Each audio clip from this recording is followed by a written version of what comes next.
We're sisters, best friends, and authors on a mission to help you stoke your creative fire and live the life of your dreams. We believe that purpose fuels passion and that creativity is your secret weapon for mass construction. There's never been a better time to bless the world with your dream realized. You're listening to The Kate and Abbie Show. What is up, guys? Welcome back to another episode of The Kate and Abbie Show. We're super glad to see you here today. Abbs and I took the last week as a rest week. We rejuvenated, did some brainstorming, not only about our series, but also about upcoming episodes. It's so important to us to continuously make sure that we are mindfully curating this podcast in such a way that we're bringing the best of what we have to serve you guys, coming up with new ideas and delving deeper into things that you guys have requested. So we're really excited for upcoming episodes. We're excited to hopefully do some Q&As in the future, near future, and some other fun stuff, some story mining ideas, all kinds of things in the works. So keep your eyes peeled, keep listening, and we're thrilled to have you here today for our talk.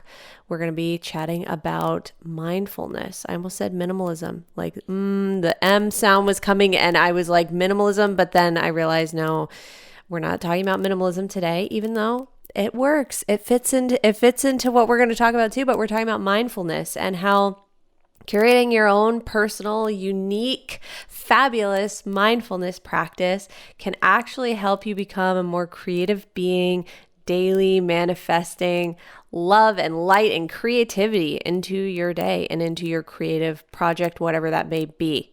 So, big, deep, awesome topic that we're going to delve into. But first, we have to thank our sponsors, who are you guys. You're the ones who support this podcast and keep it going, and we couldn't do it without you, so we thank you so much. And if you get value out of this podcast, go to patreon.com/The Kate and Abbie Show and help us keep this podcast alive and free of interruptions. So, mindfulness. Yes. When a lot of people hear the word mindfulness, they sort of think of someone sitting stoically in lotus meditating for 3 hours, which is cool and fine and beneficial, but it doesn't have to simply be that. It can really extend into so much of our lives. Really, mindfulness is the opposite of mindlessness, and mindlessness is what so much of today's hustle culture and online society really pushes, this idea of just mindlessly scrolling through your feed, mindlessly going about your day, not really taking the time to curate what's happening, but just sort of allowing life to bump into you. And when you really dig into it, and I know this is kind of going broad and philosophical here, but that stems from the fact that it's in the vested interest of these huge corporations that are running the internet for you to stay distracted. So you're either allowing, these billionaire corporations that are controlling the internet to control your life as well, or you're curating your life. It's never a passive experience. It's always someone controlling it. Either corporations are controlling your attention, or you're mindfully taking possession of your day and your schedule and your thought energy. And I think when we're in a constant state of being distracted, and we've talked about this in many episodes, but I wanted us to look at the word mindfulness today. When we're mindful about how we are using our thought energy, our creative, imaginative energy, we can actually channel more of that into our writing projects and into our creative projects. Right. Yeah, exactly. So what are some of the ways that you, what are some of the practices that you do to stay focused and not get distracted? Because I know that all of us kind of get distracted from time to time. Right. And I know that you've put forth a lot of practices in your own life to reduce those distractions. Yes, absolutely. One of them is being disciplined about phone usage. I've done a couple videos about living without a phone, and I largely do live without a phone. I do own a phone so that I can have it for safety reasons when I go out and stuff like that. I think that's super important. I always tell people I'm not telling you to go off somewhere by yourself with no way to get in touch with someone, but learning in whatever way suits you best to live without a phone. You can live and thrive without constantly having this device in your hands or nearby. And so that's a big one, really limiting your phone usage and not having it near you when you're working on creative projects, when you're working on your book. You don't need to have your phone right next to you unless you are expecting a phone call from someone who might, need your help, or you need to get in touch with them, a spouse, family member, kids. Totally get that. Totally get that. But if you can maybe mute all the notifications coming through except for important phone calls, do that. Do whatever, customize it, be mindful about it. Don't let it be a mindless experience of, oh, there's a notification, I'll look at that. And no, there's another text message, maybe I should look at that. There's an email. What it becomes is you're no longer choosing consciously. You're just allowing yourself to unconsciously sort of do whatever you want. And then you feel kind of like, my creative energy's gone. I feel drained. And it kind of slips away, doesn't it? You know what I mean? It's not like one big thing. It's we get distracted and then we get more distracted, and then it becomes easier and easier for that cycle to just continue. Yeah. So if we can halt it before it starts, yeah, that's so much better. And so that's a big one for me. And I know a lot of you are like, oh, Kate talking about the phones again. Because it's really revolutionized my life. And I've had so many people who have gone on my 7-day cleanse, which is a free 7-day retreat, digital retreat, that you can find the link to in the description of this YouTube video if you're interested in getting that. But I've had so many people email me afterwards and be like, wow, this has changed the way I work. This has changed the way I look at my writing. This has helped me so much. I'm not going to go back to what I was doing before. And it can really make a huge difference because a lot of us sort of just go along with this, what's been prescribed to us by society, that we should constantly be on a device. And really we're missing life as we stare at a screen. So that's a big one. Secondly, meditating before I write. And that's really helped me in so many ways, because whether you're sitting down first thing in the morning for just a few minutes or taking a few minutes before you sit down to actually write, it helps to kind of just clear the cache. Get rid of anything, let go of anything that's no longer serving you, so that you can bring your best, most creative energy to the project, rather than showing up with a bunch of things on your mind. And, maybe something's bothering you. Maybe you just have a lot on your plate right now. And so all these things are sort of playing in the background. It's good to kind of close out of all those tabs before you sit down to write. And so for me, I usually do this first thing in the morning. I will take 10 to 20 minutes to sit down and meditate. And meditation is something that has a very broad range of different meditations that you can do. But a good place to start, as if you're a creative writer, would be with my 7-day writer's meditation journey, writer's reset meditation journey. And I'll link that in the video as well. If you're listening on some other platform, you can find it in the YouTube version of this podcast. I'll link it. And it's a 7-day journey that is specifically designed for writers. So I didn't see a lot of meditations out there that were specifically designed for helping writers. I would do a lot of different meditations. I love meditations on YouTube channels like Boho Beautiful, stuff like that. Super helpful. But I wonder if I can make some meditations that are very specifically designed for storytelling. And that's what I did. So regardless of whether you do my meditative journey or anybody's meditation video, or just sitting by yourself quietly, because you don't always need a video, but I do like having a guide. I find is really helpful.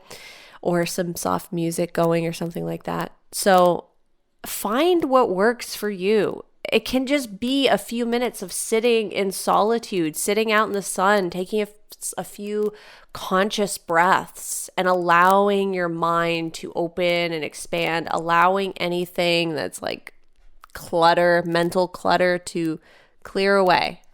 Yeah. Do you find that you have like a couple of rituals that help to set you up in a sort of conscious way to get ready to create without okay, I have a bunch of mental clutter. How are we going to move forward?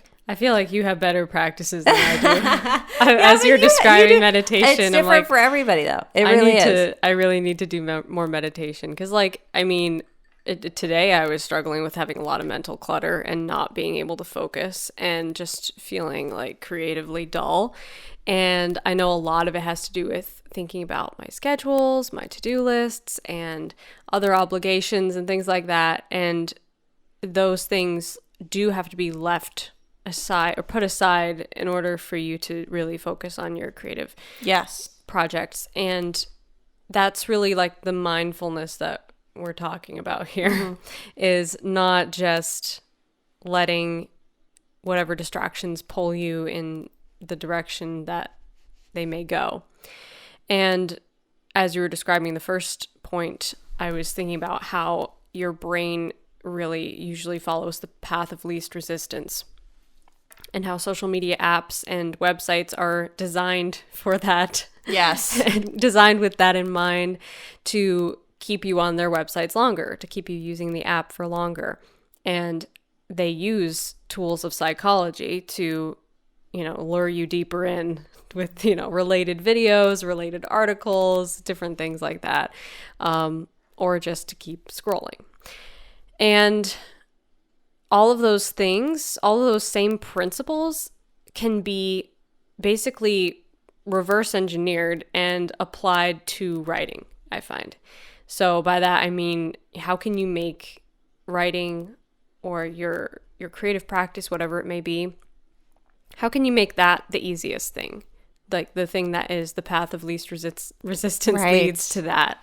Yes. And this is stuff that, behavioral analysts have talked about many, many times, is making things easy, making things obvious, making things rewarding, that are desired behaviors that you want to engage in more often. And those principles have been very helpful in my life, in my creative journey. And I try to use those principles to design a perfect writing day, so to speak. It doesn't always end up being perfect, but one of the things I find helps me to approach my writing with a mindful attitude is to put aside the to-do list and the schedules and the worries about other things. And of course, there are a lot of different ways to do that. I find that I don't really have a specific way that I do it. I just try to completely ignore it, which works most of the time. I feel like meditation could help me there, though, when sometimes I'm too distracted or too, anxious about something. Right. I feel like meditation would be really helpful in that case.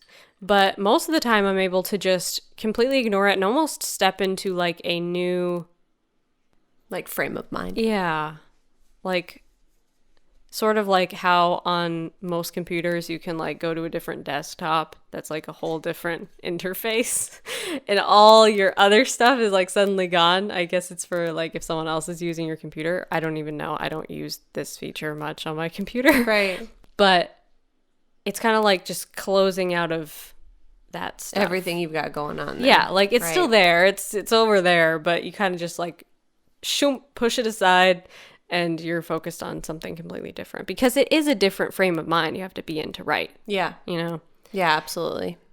I think that if you have anything, and what you were describing really is being disciplined with your focus, which is so important. And it's so emphasized in the Zen principles of martial arts. And so I try to carry a lot of that over into my writing, because it's about, in a disciplined way, returning your focus to one thing over and over again until it becomes easier and easier to do that. And it's not easy at first to stay super laser focused on one thing.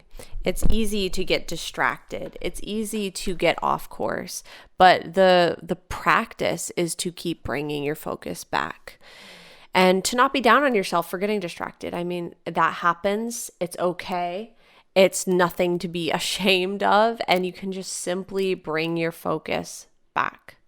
And I think that's really, really important to remember, that the struggle's real for everyone. It's not like easy for one person, and it's hard for only you, you know what I mean? Right. So that's the thing, is remembering that mindfulness is, mindful. Your mind is full of one thing rather than scattered on a bunch of different things, is the way I like to look at it. The opposite of mindfulness is mindlessness, meaning our minds are full of a bunch of different things. We're not focused on one particular thing. And in order for us to really flourish creatively, we have to be fully present here and now in this moment. Otherwise, we're not creating from a place of true connectedness. You know what I mean? Yeah, and so if we can find that place where we feel like completely present, I think that just helps us create so much better. Yeah. So what are some things that you do when you're like having an unfocused and distracted day, or like the first half of your day feels like it was all over the place, kind of mentally cluttered? What is something that you could do that is like hits the reset button, so to speak? So I think you have to find your thing, what works for you. It could be as simple as closing out of all your tabs and going and making yourself a cup of tea. Or it could be pausing and doing a 10-minute meditation. Or it could be taking 15, 20 minutes to do a yoga practice. It could be anything. It depends on what it is for you. Because I think for everyone, every single person has a different sense of what is relaxing to them, what helps them to actually reset. For me, it is taking about half an hour to an hour to practice yoga. And that helps me completely shift my energetic fields. It spiritually shifts me. It focuses me better mentally. And I can create with so much more ease. Yeah, I agree. That's something that has helped me too a lot. Another thing that is helpful is like getting outside, I find, to either go for a walk or a bike ride or something like that. That can be so refreshing mentally. And being quiet with yourself and not needing to, interact or listen to something. I feel like in today's world, we're very focused on, being productive every minute. And if you go do something, you should be multitasking by doing something else if you can. If it's more of a mindless task or something you don't need to be focusing on 100%, then you should also be listening to something or learning something or, thinking about the next thing that you have to do. And that's something that the mental part of that is something that I encounter a lot of. My mind will always go to what's the next thing, and I'm not fully present in what I'm doing.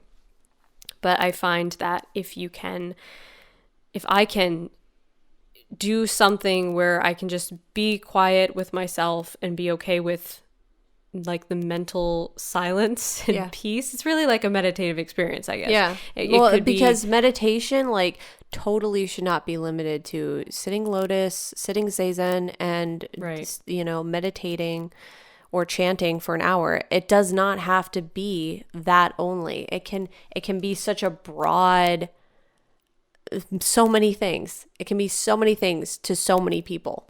Right. Yeah. It's like just whatever you can do to find inner peace. Yeah.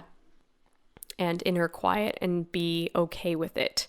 I think in today's world, a lot of people are so used to noise and stimulation constantly that silence is uncomfortable and almost anxiety inducing in its own way, and this is something I've experienced in my own creative journey. So I'm just like speaking from what I've experienced, and getting comfortable with silence, getting comfortable with being by yourself and finding that inner peace is so important, because that's where you really find yourself. That's where you find your creative potential. That's where you find innovation and new ideas that are unique to you and your own imagination.